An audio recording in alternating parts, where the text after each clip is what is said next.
Vous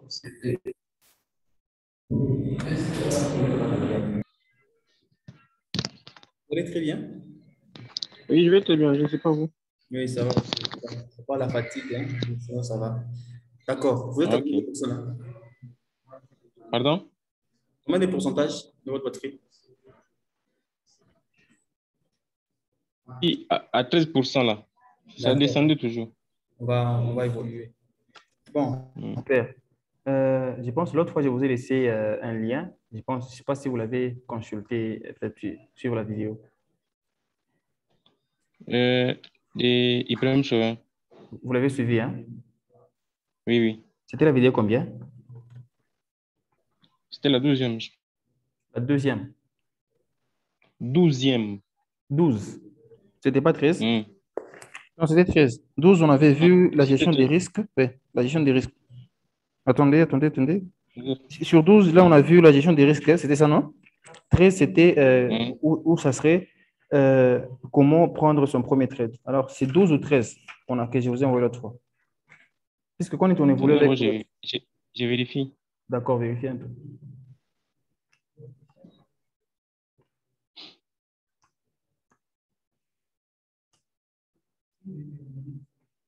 Je n'ai même pas retrouvé le lien. Oh là là.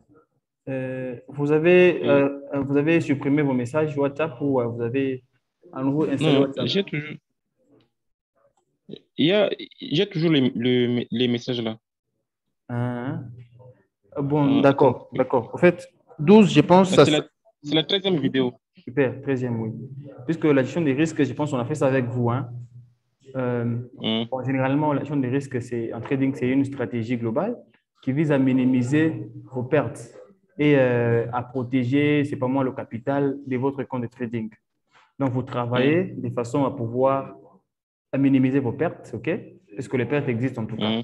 Vous êtes ingénieur, bon, vous connaissez très bien que même dans un moteur, les pertes, bien on s'est battu, on a beaucoup travaillé là-dessus, on n'a jamais réussi à éliminer les pertes. Les pertes sont normaux, donc sont normales autant pour moi. Hmm. Les pertes, on sait que les pertes sont normales. Quand les pertes sont là, on sent qu'en tout cas, les trucs évoluent bien. Même dans le trading, c'est pareil. Donc, les pertes sont là, mais on cherche à les minimiser. Par exemple, sur 10 trades Hmm. pris dans la journée, si vous gagnez par exemple 5 trades sur 5, c'est bien. Maintenant, il faut voir les 5 trades, c'est que vous allez gagner là sur les 5. Est-ce que le pourcentage de gain il est élevé? Puisque vous pouvez prendre sur 10 trades, vous prenez les 5 premiers trades avec les lots de 0,001. Vous perdez tous les 5. Hmm. Et vous passez aux 5 autres trades, vous passez à un lot, au standard, au lot standard. Vous voyez, un lot. Et vous gagnez tous les trades. C'est bon, non? Ou soit ça peut arriver que vous arrivez à faire sur 10 trades, vous arrivez à prendre par exemple, 9 trades qui sont perdants et les 1 qui est gagnant. Alors, par exemple, les 9 là, vous avez justement pris les micro-lots et le dernier, vous avez pris un très gros lot qui a compensé toutes vos pertes. Voilà. Donc, Hmm. ça a récupéré vos pertes. Vous comprenez au moins. Alors, Ok. la gestion des pertes, ça nous permet en fait de pouvoir minimiser nos pertes sur le marché boursier. Donc, j'ai suivi un coach à moi, elle m'a dit, les brokers ont déjà suffisamment d'argent. Ne venez pas pour le nourrir davantage, hein. Les brokers ont déjà beaucoup d'argent là-dessus. Donc, vous n'entrez que lorsqu'il faut entrer et vous sortez quand il faut sortir. Il faut pas entrer, Hmm. quand il ne faut pas entrer ou quand il n'est pas encore l'heure d'entrer, vous venez entrer pour nourrir justement, le quoi? Le broker et justement, ben, en fin de compte, vous sortez avec une perte. Ça, c'est pas sérieux en tout cas. Ok. J'avais un petit constat, hein. OK, donc c'est ça en fait la gestion des risques. Et puis, il s'agit d'un outil inestimable dans l'arsenal de tout bon trader et la base de la construction d'un plan de trading réussi. Donc, la gestion des risques, il est très bon puisque un trader, son capital, c'est le fonds, c'est l'argent, vous voyez. Et du coup, quand vous vous mettez à perdre, vous vous habituez à perdre beaucoup d'argent, c'est que vous n'avez pas une très bonne psychologie. Et puis, vous n'allez pas très bien Hmm. évoluer, même pas durer sur le marché financier, ouais, un peu. Mais quand vous développez tout d'abord cette première psychologie-là à pouvoir gérer votre gestion des risques, donc vous perdez moins, vous gagnez beaucoup plus, vous perdez moins, vous gagnez beaucoup plus. Ça va vous permettre en tout cas de pouvoir durer sur le marché, puisque on ne vient pas sur le marché boursier afin de gagner le premier jour. Vous comprenez ça au moins? Ou soit de gagner les premiers Mhm. mois. On vient d'abord, on pratique, on apprend, on sait qu'on va perdre, bien sûr. On apprend, on apprend, on apprend. En apprenant, c'est là où on doit maintenant gérer ou développer sa gestion des risques. Très bien. Maintenant, aujourd'hui, je voudrais est-ce que nous puissions, bon, sur la gestion des risques en tout cas, comme vous avez suivi, voilà, l'art de protéger son capital, ça, on s'en a parlé. Voilà, même les positions à prendre sur le marché. Quand vous avez, par exemple, un capital de minimum de moins de 100 dollars, il y a un nombre de trades à ne pas dépasser. Ça, vous le savez, n'est-ce pas?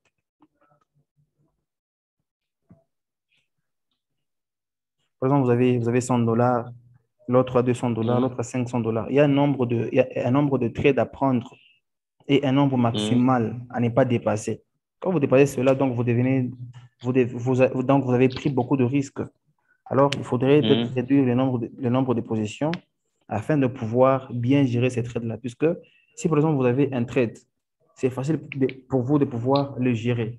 Quand ça va dans les sens inverses, c'est toujours bien. Vous pouvez, sans plus tarder, vous pouvez justement bien le suivre, attendre, durer sur le marché jusqu'à ce que ça va remonter. Peu importe les nombres de pips que ça va demander en sens inverse, c'est pas grave. Mais imaginez-vous, vous avez 2, 3, 4, 5 trades et que tous les 5 allaient dans les sens inverses. Donc, vous voyez comment ça va vous embrouiller. Ça risque de cramer votre compte. À supposer que vous avez par exemple 100 dollars.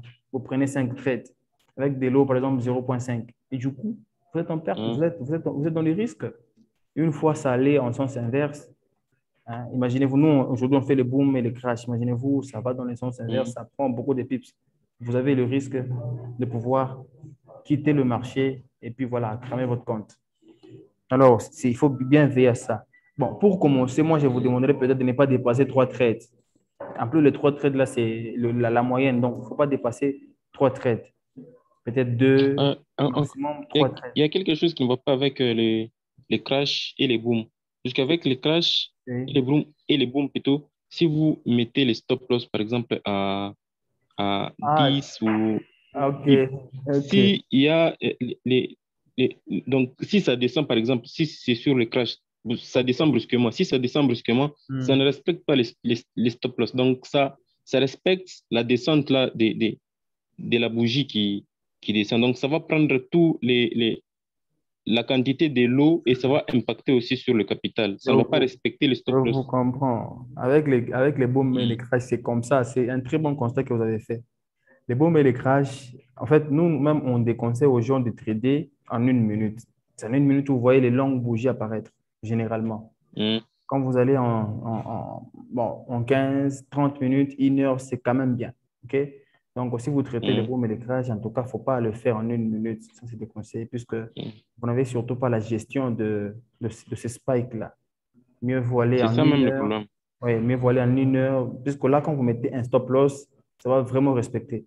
Quand vous mettez un take profit, ça va Mm. évidemment respecter. Voyez un peu. Mais quand vous allez en 1 heure, Mm. et puis les stop loss, ce n'est pas respecté en fait. Donc, si vous mettez, par exemple, si vous prenez un buy, vous mettez les stop loss en deçà, donc en deçà de votre position et que par exemple, vous tradez le crash. Le crash, on sait que le long spike, ça apparaît dans les sens descendants, vous voyez? Et du coup, quand ça descend comme ça, si la Mm. bougie elle est très longue et peut-être vous avez pris des gros lots, mais il faut que la bougie atteigne sa limite pour que vous puissiez sortir du marché. Vous comprenez au moins ça? Mm. Voilà, C'est ça, ça. voilà, c'est en fait ça euh, avec les stop loss. Et En tout cas, j'ai le aussi courant fait, vient même de se rétablir. c'est bon, c'est bon. En tout cas, vous pouvez déjà brancher et puis on Ok, continue comme ça. Ça vous ça prend du va. temps? Non, non, minutes, juste. Quelques secondes. On parlait de risque, donc le nombre de trades. Vous devez en tout cas veiller sur ça, puisque quand vous prenez trop de trades, vous prenez beaucoup de risques. Autre chose, c'est que voilà, les stop loss, les take profit, c'est aussi important, surtout quand Mhm. vous n'avez pas l'œil rivé sur ce trading-là. Là, vous avez une autre occupation à côté. C'est beaucoup mieux de pouvoir mettre un stop loss, un take profit, de façon à ce que, une fois le prix atteigné, un promo objectif, par exemple, que vous puissiez être bon, que vous puissiez garder très bien jalousement votre gain sur le marché, ou soit quand le marché se retourne en sens inverse, que vous puissiez conserver, ben, vous pouvez perdre le risque que vous êtes assigné. En fait, c'est aussi très important. Et Mhm. autre chose, voilà, les stops, on a parlé de ça. Bon, les types de ratios, bon, lorsque, voilà. Bon, moi, j'ai aussi quelque chose, un petit truc que j'ai mis en pratique.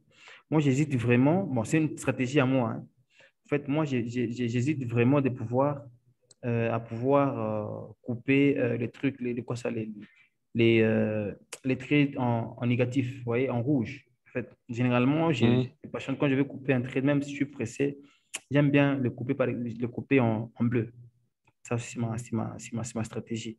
Alors, c'est à vous de Mhm. voir quand, par exemple, ça va dans les sens inverses, que vous pouvez même, par exemple, au lieu de faire un buy, vous faites un sell. Par exemple, sans votre conscience, vous voyez un peu. Donc, vous appuyez, vous faites Mhm. une mauvaise manipulation. Au lieu de prendre buy, vous prenez sell. Vous voyez? Bon, ça peut arriver comme ça. Mais généralement, Mhm. j'attends vraiment clôturer en buy, puisque le marché, il est comment? Peu importe l'essence du marché, ça aussi, mettons peut-être que le marché aussi, ça descend, ça monte, ça descend, ça monte, etc. Et du coup, même si le sens du marché, il est montant, ça ne va pas monter directement. Ça va toujours commencer à... Bon, si je vais partager l'écran là.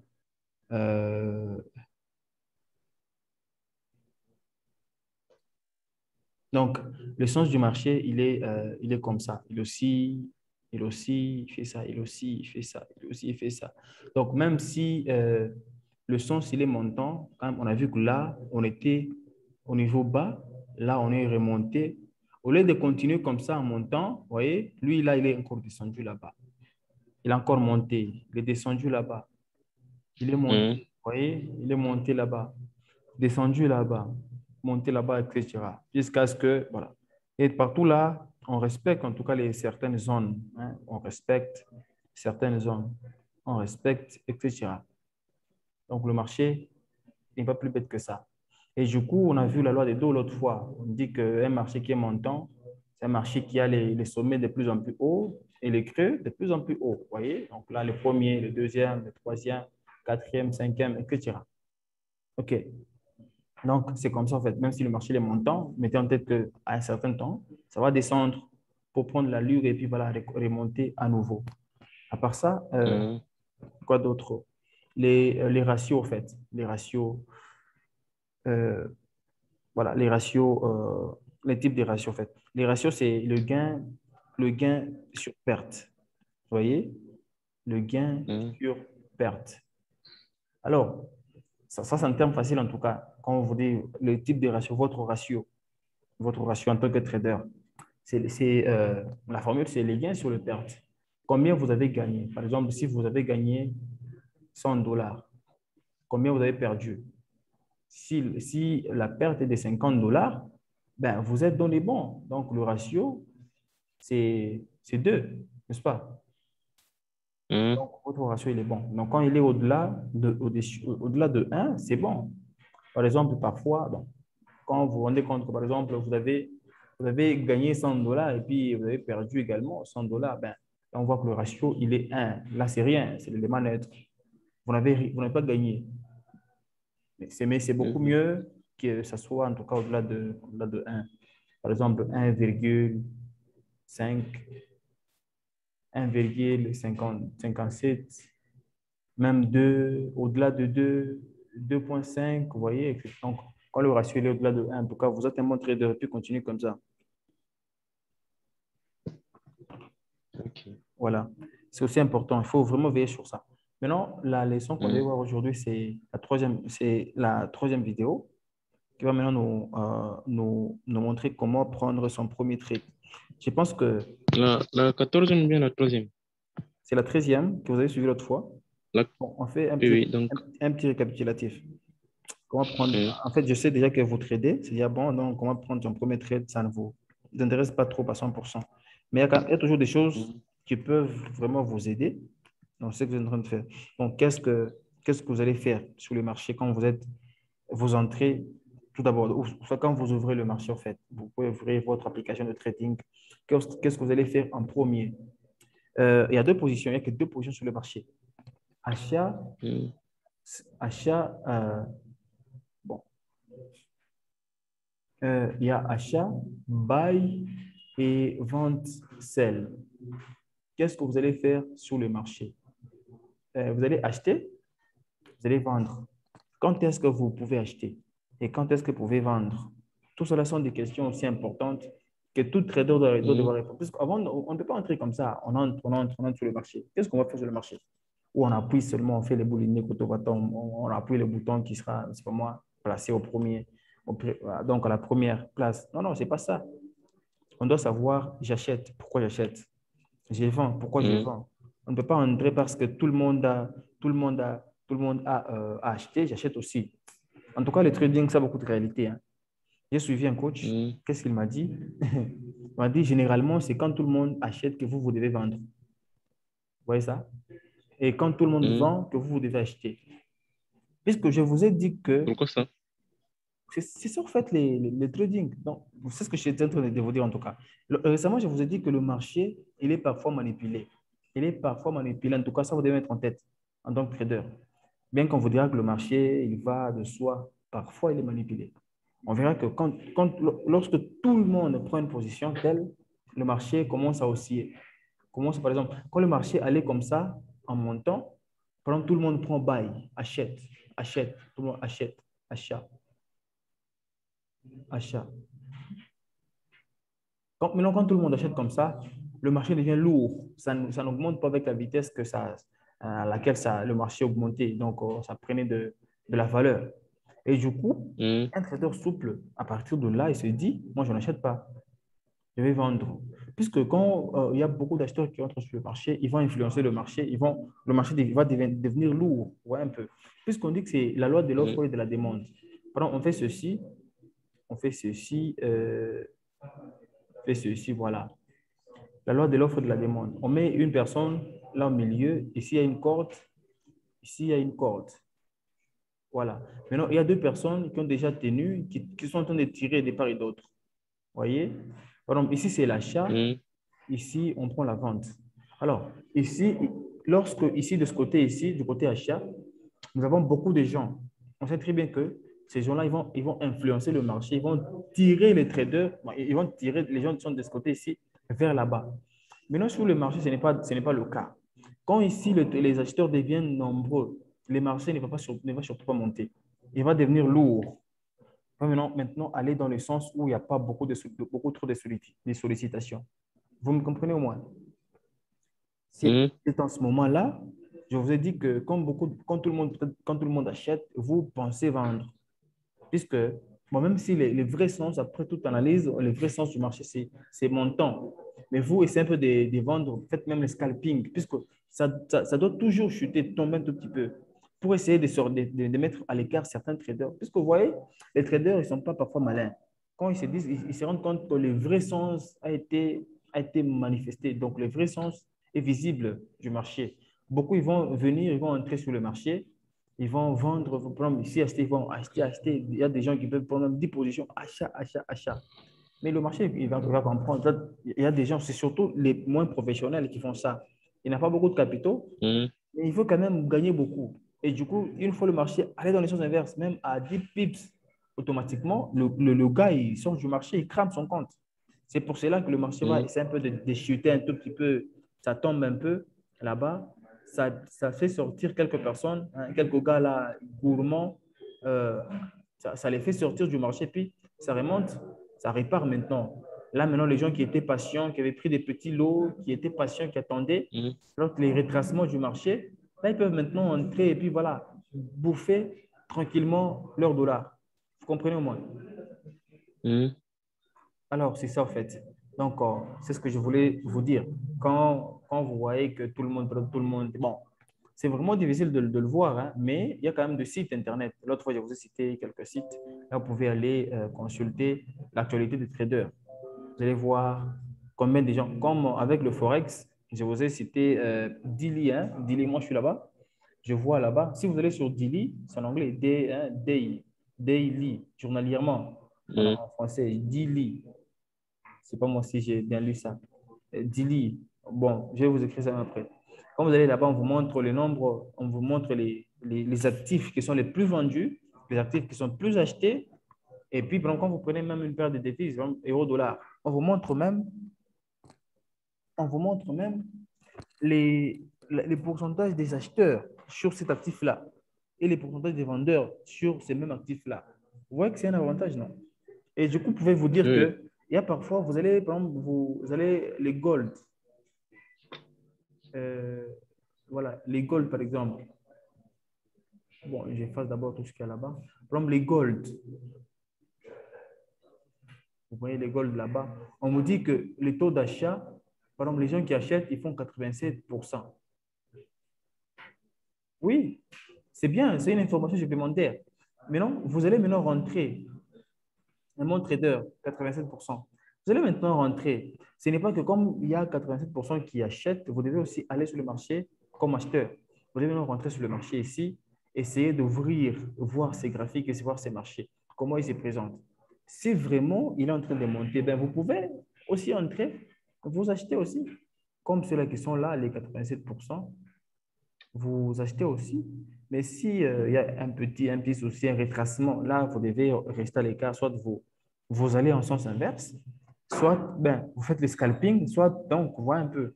Mais il ne faut pas dire une fois qu'il y a 87% ici des gens qui achètent, vous devez aussi à tout prix rentrer comme étant acheteur sur ces marchés-là. Ça, en tout cas, je vous déconseille. Puisque généralement, quand il y a ça, ça ne va pas en haut. Ça ne monte pas en tout cas. Généralement, ça va un peu chuter, ça chute un peu là, pour un peu mettre à l'écart, hein, sortir du marché quelques petits messieurs là qui sont gourmands. Je venais de vous l'expliquer tout à l'heure. À part ça, les ratios des positions, c'est pas moi, les nombres de positions, c'est ce que j'ai ici, voilà, le nombre de positions. Je vous ai parlé du nombre de positions. En fonction de votre capital, vous ne pouvez pas dépasser un certain nombre de positions. Avec moins de 100 dollars, bon, avec 100 dollars, essayez de prendre au maximum 3 positions. Maximum. Et rien n'empêche que vous puissiez prendre une position, rester fidèle à une position. Rien ne sert de gagner peut-être 100 dollars avec 3 trades, hmm, euh, et perdre cet argent-là, moi, en un seul trade. Vous comprenez moi ça? Ça ne sert à rien de pouvoir gagner beaucoup avec beaucoup là et puis perdre ça vite fait. Puisque quand on veut perdre, on perd rapidement. Mais quand on veut gagner, on gagne moins rapidement. Ça, c'est un constat. Donc, mieux vaut prendre, bouffer petit à petit, bouffer 10 dollars, bouffer 5, bouffer 3, petit à petit, aller en progressant. Plutôt que de prendre des gros lots, des gros risques, on est où on a pica, tu ne sais pas où est-ce qu'on va aller le marché, tu es en négatif, tu vois un peu. En tout cas, ça, c'est un conseil à prendre. Voilà, maintenant la vidéo suivante. Là, je disais qu'on était sur on était où? Comment allez-vous voilà, risquer lorsque vous tradez? Et puis, à quel objectif et quel stop loss de protection vous fixez-vous? Les stop loss, on ne les fixe pas comme si on ne voyait pas, comme si on était aveugle. Les stop loss, on les fixe avec, pour fixer un stop loss, on doit étudier. On sait, on a quel capital dans son compte, le capital, hein, on voit l'essence du marché, donc le marché,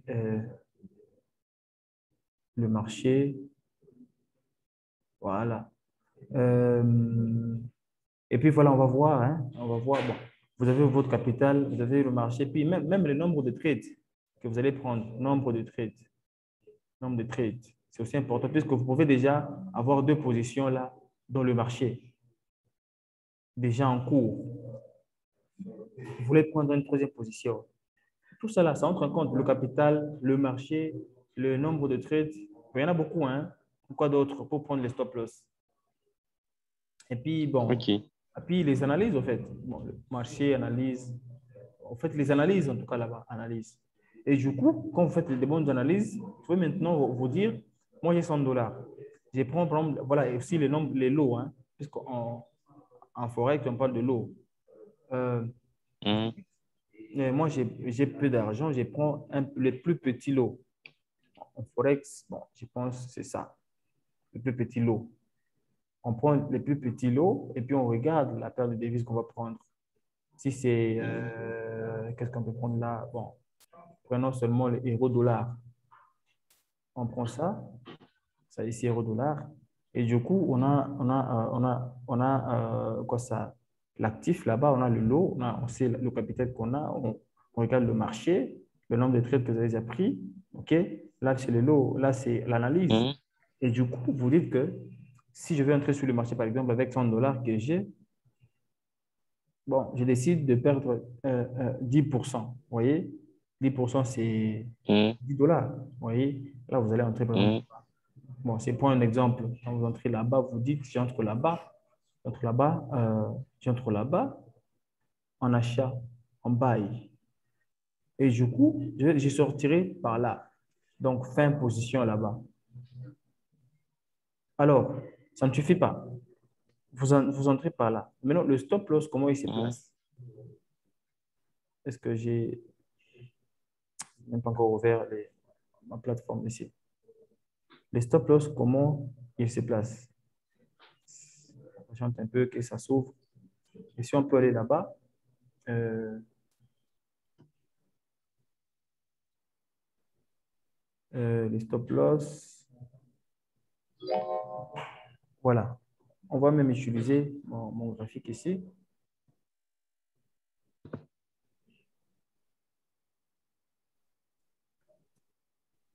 Voilà. Vous voyez mon écran ici, hein, mon graphique. Oui, oui, Voilà. oui. Voilà. Les stop loss. Genre, on voit un marché qui est en train d'évoluer comme ça.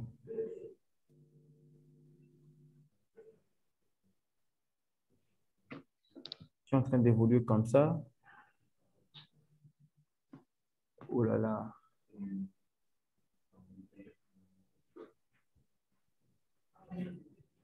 Bon, on fait ça. Qui est en train d'évoluer comme cela. Voilà. Par exemple, à ce niveau ici, Mhm. vous voyez la montée ici? Vous voyez la montée ici? Oui, je vois. Voilà. Mhm. On peut se dire que, par exemple, je vais entrer à partir de là. À partir de là, en tant qu'acheteur. Puisque j'ai vu que Mhm. ici le marché descendait, ça chutait. Arrivé là, Mhm. il y a, euh, il y a un message. Vous voyez, il y a un message. Il y a deux bougies là de même taille qui me montrent que le marché Mhm. ne va pas continuer à chuter, à descendre. Je suis en 1 heure là. Si nous allons en 4 heures, on peut peut-être voir mieux. Non, rentrons seulement en 1 heure. Voilà. En 1 heure, on me montre très bien, il y a deux bougies de même taille. Et du coup, c'est un message qui me parle du retournement du marché. À ce niveau-là, j'ai pu m'attendre. Je n'ai pas dit que je vais directement entrer à partir de là. Mais quand même, je vois la Mhm. bougie ici, celle qui suit, la troisième, ça allait en montant. Et arrivé ici, j'avais un support là au-dessus.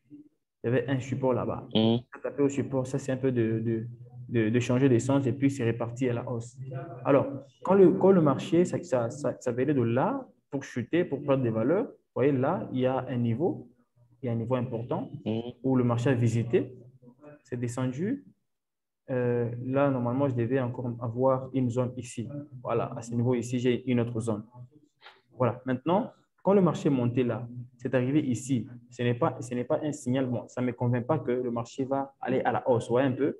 Bien qu'ici, en dessous, j'ai Mhm. déjà des deux bougies là qui me montrent qu'il devait y avoir un retournement. Mais je m'arrête d'abord, j'observe le marché. Ça remonte un tout petit peu arrivé là. C'est pas encore une confirmation 100%. J'attends encore. Ça chute là. Je sais que ça, c'est normal. Quand ça tape sur une résistance ou un support, ça doit changer de sens avant de repartir. C'est bon. Alors, arrivé là-bas, c'est là où il y a. Voilà, déjà, ça, c'est une autre figure. Hein. C'est une figure de retournement. Là, Mhm. je vois tête, épaule, épaule. Donc, épaule, tête, épaule. On a vu ça avec vous dans la famille rentable. Hein. Mhm. Voilà, on a vu là, il y a tête, épaule, épaule. C'est bon. Ça, c'est très bien tracé. Alors, ça remonte. Arrivé là-bas, c'est là où il y a un problème. Là, je vous ai dit qu'il devait y avoir une autre zone ou un autre support. Arrivé là-bas, il y a une bougie ici. Cette bougie ici, bon, si je peux mettre une barre là-bas, non, je mets ça. Voilà. À ce niveau ici, voilà, je me fixe un objectif. Voilà.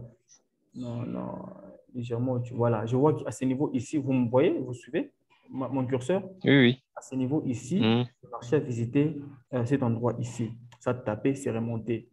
C'est descendu. À ce niveau ici, vous voyez, donc c'est descendu, ça a traversé la zone, c'est allé vers le bas. Arrivé ici, ça a trouvé un support. C'est remonté. Ça a retrouvé ces murs ici, vous voyez? Donc, ça a Mhm. un petit range là-bas. C'est rentré, vous voyez, le marché, donc ça a repoussé le marché vers le bas. Le marché est rentré. Et du coup, ça reste une zone pour moi. Même quand le marché est remonté là, c'est à partir d'ici, je confirme que le marché allait bien évidemment à la hausse. À partir d'ici. Puisque là, j'avais une zone là, j'avais un contact, un autre contact là-bas, un troisième contact. Et du coup, là-bas, quand ça tape là-bas, ça traverse, ça descend un peu, ça reteste, ça monte. Là, vous voyez, ça montait, c'est rentré pour taper la même zone, pour visiter la même zone. Et du coup, la suite là, c'est la montée, tout simplement. À partir de là, je peux mettre une position. Là, je peux acheter là-bas. Peut-être légèrement au-dessus. Même là, j'achète. Ça va aller là-bas. Ok. Ça va aller là-bas jusqu'à là, jusque là, au sommet. Et puis là, il y a encore d'autres bougies. Une Mhm. suite de bougies. On a vu avec vous. Quand le marché veut se retourner, il Mhm. n'y a pas qu'une bougie. OK? Donc, il y a une suite de bougies qui Mhm. s'entassent là-bas. Bon, voilà, qui vous montrent un retournement. Et là, c'est un message. Ça confirme qu'il devait y avoir un retournement. Et du coup, juste après, il y a une bougie rouge, une bougie rouge, une bougie rouge, une bougie rouge, une bougie rouge, jusqu'à la fin. Donc, c'était une forte précipitation. Voilà. Maintenant, en tant que trader, euh, quand on fait, quand on achète là, on entre là, on achète, euh, euh, voilà. Maintenant, où est-ce qu'on va mettre son stop loss et où est-ce qu'on peut mettre son take profit? Du coup, euh, du coup, euh, voilà. Voilà, quand on achète à partir de là, là où j'ai déjà mis cette zone-là, par exemple, voilà, cette zone là-bas. Le marché, ça peut encore, je vous ai dit que même si vous avez bien déterminé les zones du marché, ça peut toujours aller dans le sens inverse. Puisque quand vous êtes sur le marché, vous êtes en train d'observer, ce n'est pas vous-même qui observez. Beaucoup de gens sont là en train d'observer. Vous voyez? Alors, Mhm. Mhm. si vous vous trouvez, en tout cas, vous êtes convaincu que le marché va aller en montant, il y a d'autres personnes, même 1000 personnes qui sont là en train de suivre ce marché-là, d'autres qui ne dorment même pas, qui voient euh, comment le marché il va monter. OK? Et du coup, vous là-bas, Ok. quand vous prenez une position là-bas à partir de là, mais je ne refuse pas que, par exemple, à partir de là jusqu'à là, ça dépend de vous. Vous pouvez entrer ou ne pas entrer, ça dépend de vous. Mais un trader pour entrer, il faut en tout cas avoir un maximum de confirmation. Alors, là, vous entrez. Où sera placé votre stop loss? Et du coup, vous allez rentrer légèrement en deçà de votre position. Ici, non. Il ne faut pas mettre ça ici, puisque ça peut facilement. Bon, ça dépend en tout cas. Mais la personne qui met son stop loss ici n'a pas forcément tort, puisque ça, c'est vous me suivez en tout cas, hein? Oui, je vous suis. La Mais personne... là, le courant vient de repartir, hein. Bon, il n'y a pas de souci. Vous Ok. êtes à combien? 50% déjà? Oh non.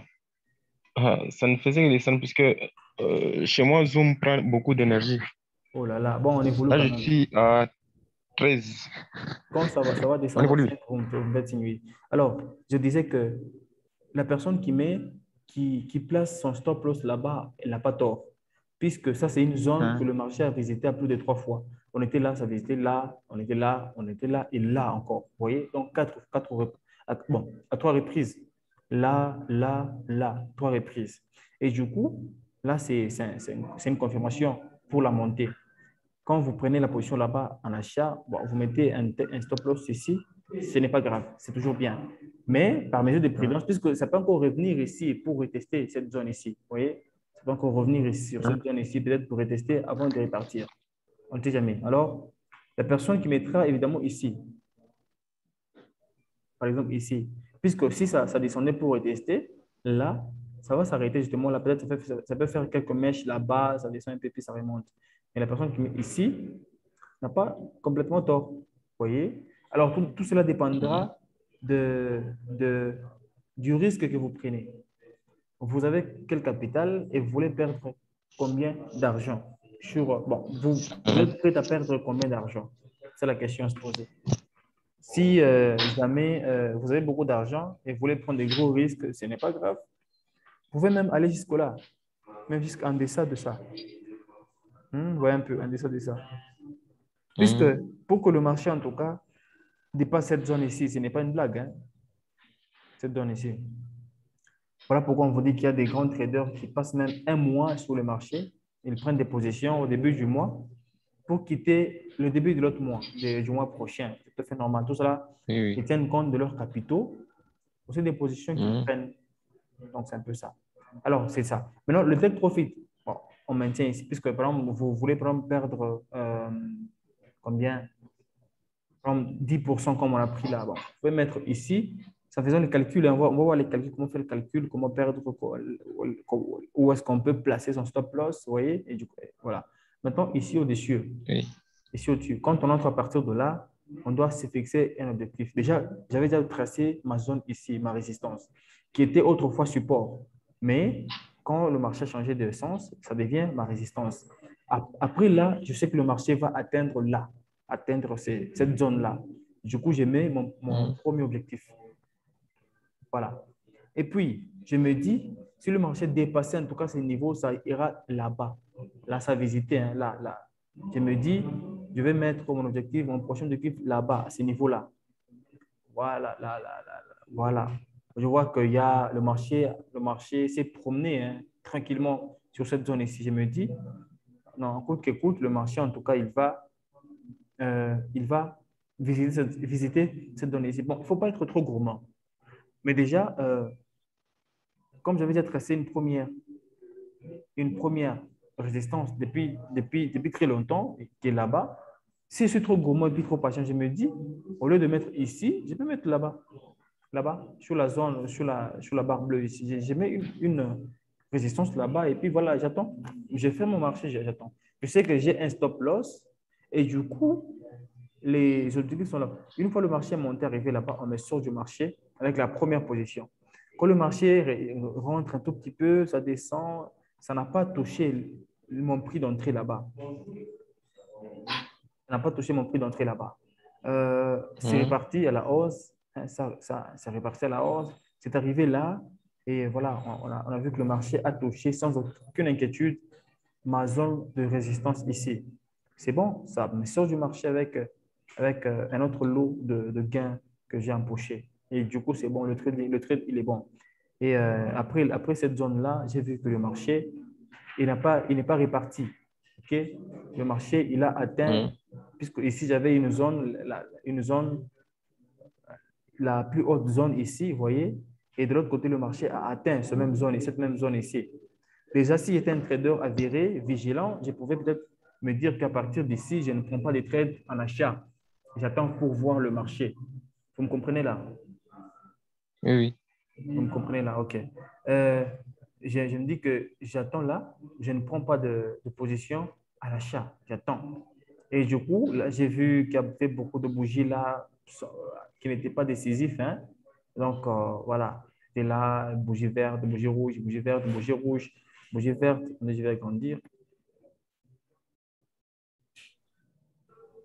Voilà. Bougie verte, rouge, verte, rouge, verte, rouge, jusqu'à ce qu'on a eu une dernière bougie rouge. Et c'était la dernière qui a entraîné toute cette série de bougies rouges. Bon, voilà. Quand j'ai vu ça, par exemple, quand j'ai vu ça, j'ai vu cette barre, cette traversée là. Donc là, donc ça n'a pas dépassé cette zone-là. Et du coup, c'est rentré ici. Je peux automatiquement, à partir de là, prendre une position en inverse, en buy, plutôt en achat, en sell. Et puis voilà. L'objectif, quand je prends là-bas, l'objectif, c'est que c'est là-bas. Je rentre là-bas. Donc, ce qui était support avant va devenir résistance. Ce qui était résistance sera support. C'est comme ça, en fait. Puisque les zones, quand le marché est passé par là, le marché a laissé cette zone ici telle qu'elle. Vous me suivez? Le marché a laissé cette zone Oui, ici je vous telle suis. quelle. Très bien. Et même dans le futur, le marché reviendra revisiter cette zone ici. C'est comme ça avec la magie du trading. Voilà pourquoi il ne faut pas en tout cas supprimer quand on prend des positions et que ça réussisse. Il ne faut pas supprimer, il faut les attendre, il faut les laisser comme ça. Puisque le marché coûte et coûte reviendra toujours retester avant de repartir ou peut-être chuter encore une fois. OK. Je pense, on était où là? Voilà. Ça sont des choses à prendre en tout cas. Les lots, vous connaissez les lots. Mhm. Déjà, vous connaissez les lots. Une garantie expérimentée. Bon, voilà. Alors, quoi d'autre qu'on peut voir ici? Voilà. Peut-être la vidéo suivante, la 14e, ça nous parlera de comment créer son compte chez un courtier. Pour créer son compte chez un courtier, il y a pas mal de choses qu'on doit à tout prix vérifier.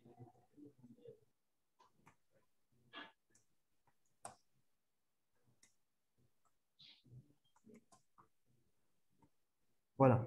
En trading, créer un compte chez un courtier, on dit l'ouverture d'un compte de courtage est un processus simple.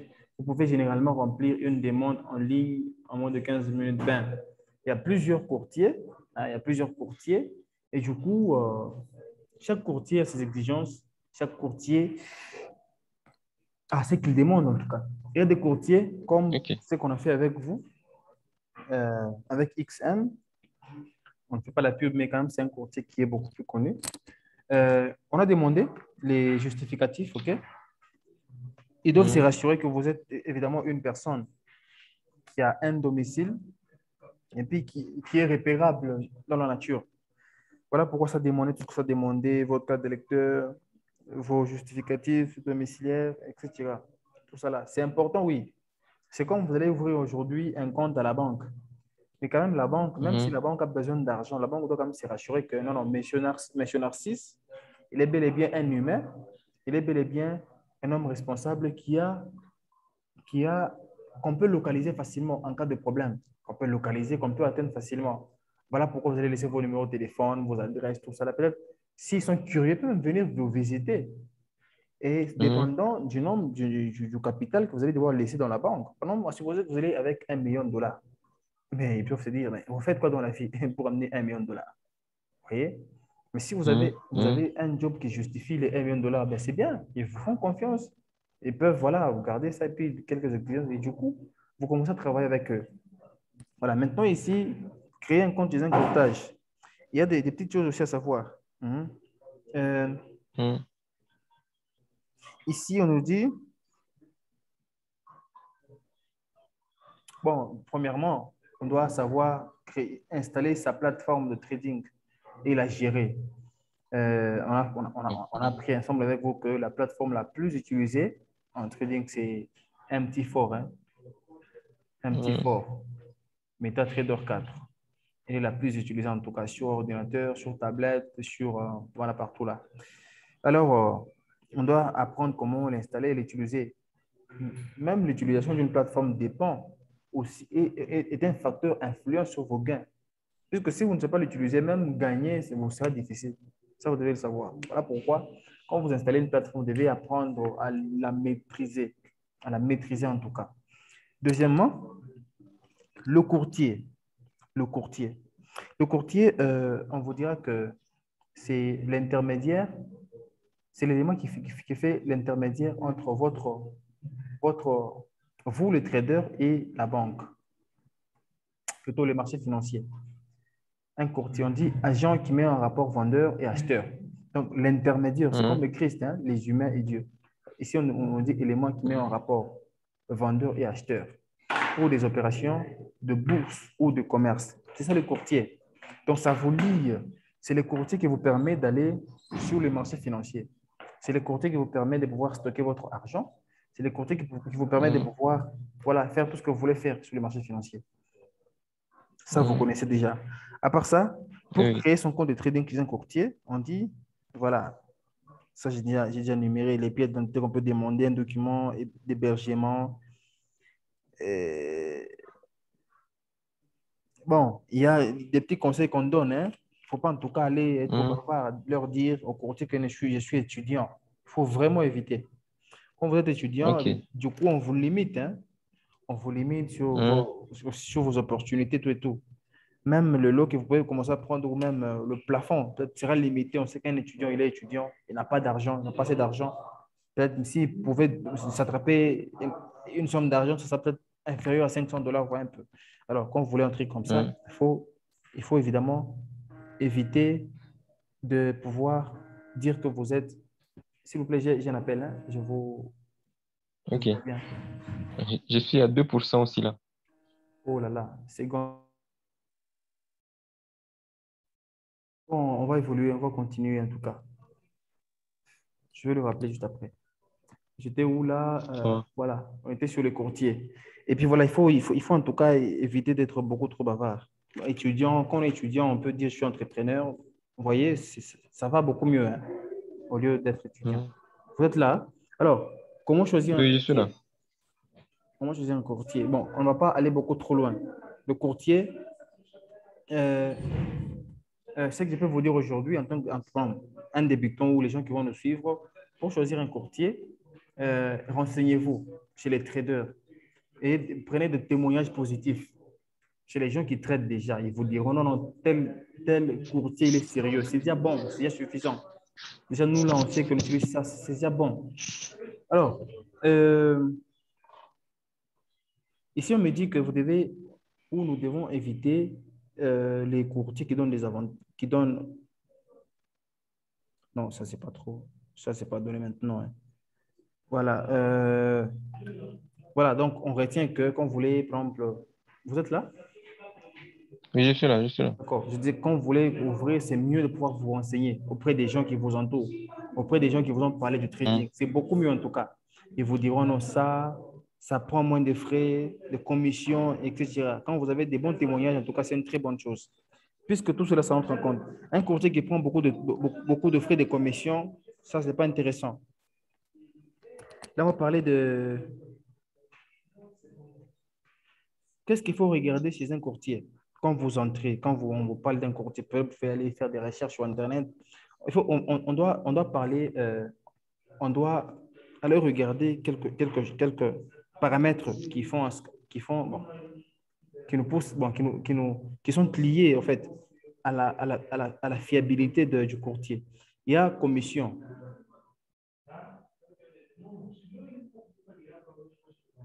il y a commission, il y a spread, il y a justement, euh, vous êtes là? Oh là là là là là là.